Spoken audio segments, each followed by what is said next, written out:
దత్తాత్రేయుడు సూక్ష్మరూపంలో నివసించే దత్తవృక్షాలు ఇంట్లో ఉంటే సాక్షాత్తు దత్తాత్రేయులవారు మన ఇంట్లో ఉన్నట్టే.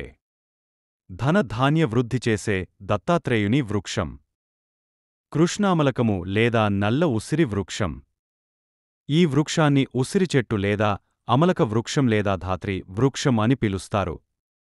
కృష్ణామలక వృక్ష దర్శనమే సర్వపాప క్షయకరం. ఈ వృక్షం దత్తాత్రేయులవారికి ప్రియమైనది. అందువల్లే మహారాష్ట్రలోని మాహుర్నకు దాదాపుగా 5 కిలోమీటర్ల దూరంలో ఉన్న ప్రాంతాన్ని అమలకాశ్రమము లేదా అమలకి గ్రామము అని అంటారు. ప్రదక్షిణ మరియు పూజించు విధానము. కృష్ణామలక వృక్షాలు చాలా అరుదుగా ఉంటాయి.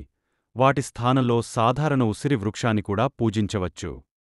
ప్రదక్షిణలు చేస్తూ దిగంబర దిగంబర శ్రీపాద వల్లభ దిగంబర, దిగంబర దిగంబర శ్రీ నృసింహ సరస్వతి దిగంబర, దిగంబర దిగంబర శ్రీ దత్తాత్రేయ దిగంబర అని గురుస్తుతి చేస్తూ ప్రదక్షిణలు పూర్తి చేయాలి. కనీసం 7 ప్రదక్షిణలు అయిన చెయ్యాలి. అమలక వృక్ష పూజా ఫలము. క్షీరాబ్ది ద్వాదశి రోజు ఉసిరికాయలతో దత్తాత్రేయునికి దీపారాధన చేస్తే చాలా పుణ్య ఫలం దక్కుతుంది. అలాగే కార్తీక మాసంలో ఉదయం పూట ఉసిరి పత్రాలతో శ్రీపాదుల వారికి లేదా దత్తాత్రేయునికి పూజ చేస్తే ధనధాన్య వృద్ధి కలుగుతుంది.